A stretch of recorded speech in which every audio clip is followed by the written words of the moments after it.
السلام علیکم سامعین، یقیناً آپ سب خیریت سے ہوں گے اور آج کی ویڈیو بھی آپ کو پسند آئے گی۔ بسم اللہ الرحمن الرحیم۔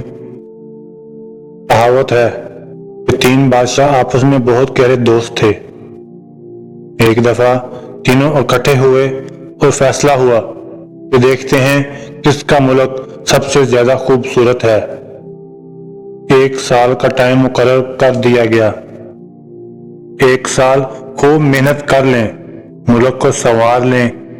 1 سال کے بعد تینوں ممالک سے سمجھدار اور لائق آدمی جج مقرر کیے جائیں گے، جو مل کر فیصلہ کریں، اس کو تسلیم کیا جائے گا اور جیتنے والے بادشاہ کو انعام دیے جائیں گے۔ 1 سال گزر گیا، جج مقرر ہو گئے۔ انہوں نے مل کر ایک ریاست کا چکر لگایا، حیران رہ گئے۔ ہر طرف خوبصورت عمارتیں تھیں، بڑے بڑے مکان تھے، عالی شان محلات تھے۔ یہ لوگ بہت حیران ہوئے کہ اس بادشاہ نے 1 سال میں پورے ملک کو اس طرح کیسے بنا دیا۔ بہرحال دوسرے ملک گئے تو وہاں اس سے بھی زیادہ حیران ہوئے کہ پورا ملک ایک باغ کی طرح تھا۔ ہر طرف ہریالی ہی ہریالی تھی، پھولوں سے بھرے ہوئے پودے اور پھلوں سے بھرے ہوئے درخت تھے۔ یہ لوگ خوش بھی ہوئے، متاثر بھی ہوئے، لیکن ابھی فیصلہ نہیں کر سکتے تھے کیونکہ تیسرے ملک کو دیکھنا بھی باقی تھا۔ جب تیسرے ملک پہنچے تو وہاں کا بادشاہ انتہائی خوش اخلاق تھا۔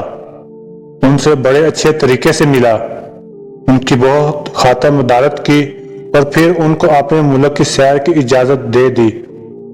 یہ لوگ پورے ملک میں پھرے، ان کو بڑے بڑے محلات اور بڑے بڑے مکان نظر نہیں آئے، سوائے چند ایک کے جو پہلے ہی بنے ہوئے تھے۔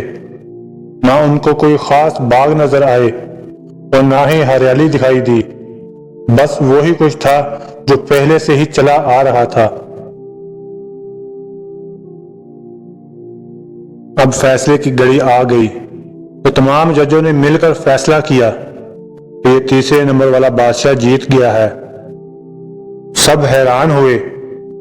وجہ پوچھی گئی تو بتایا گیا کہ ہم پہلے ملک میں پہنچے تو ہر طرف خوبصورت عمارتیں، پکے مکان اور بڑے بڑے محلات تھے۔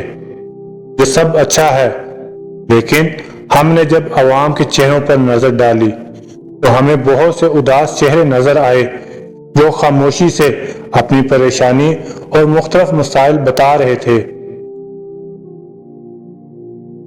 جب ہم دوسرے ملک میں پہنچے تو یہ پورا ملک باغ بن چکا تھا، لیکن جب ہم نے لوگوں کے چہرے پڑھے تو پہلے سے بھی زیادہ لوگوں کو پریشان پایا۔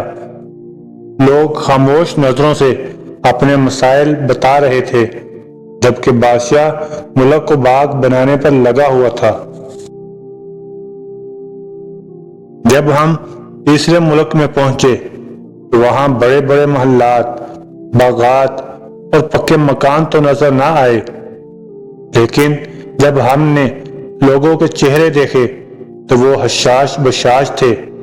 ہر آدمی کا چہرہ کھلا ہوا تھا، ہر آدمی خوش تھا، کسی کو کوئی پریشانی نہ تھی۔ ہم نے جان بوجھ کر لوگوں سے پوچھا کہ آپ کو بادشاہ سے کوئی شکوہ شکایت ہے، تو کسی نے ایک بھی شکایت نہ کی، اس لیے یہ بادشاہ جیت گیا ہے۔ اگر ہم اس کہانی کو آج کے حالات کے تناظر میں دیکھیں تو آپ کو ہر جگہ ترقی کی باتیں سنائی دیں گی، بڑی عمارتیں اور سڑکیں بنانے کی باتیں کی جاتی ہیں، میٹروز بنائی جا رہی ہیں۔ یہ اچھی بات ہے، لیکن اس سے بھی زیادہ ضروری عوام کی بنیادی ضرورتیں، صحت، تعلیم اور انصاف ہیں۔ عوام تعلیم، صحت اور انصاف کے لیے رل رہے ہیں۔ غریبوں کے بچے جانوروں کے باڑوں میں بیٹھ کر تعلیم حاصل کر رہے ہیں۔ غربت کے ڈر سے لوگ خودکشیاں کر رہے ہیں۔ جب تک عوام خوشحال نہ ہوگی اس وقت تک ایسی ترقی کا کوئی فائدہ نہیں۔ اللہ تعالیٰ سے دعا ہے کہ اللہ تعالیٰ ہمیں اچھے حکمران عطا کرے۔ آپ سب سے گزارش ہے کہ ایک مرتبہ درود شریف پڑھ لیجئے۔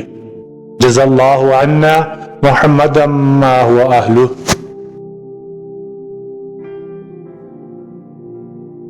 اس ویڈیو کو لائک کریں، شیئر کریں، کمنٹ کریں، خود بھی سبسکرائب کریں اور دوستوں کو بھی سبسکرائب کرنے کا کہیں۔ شکریہ۔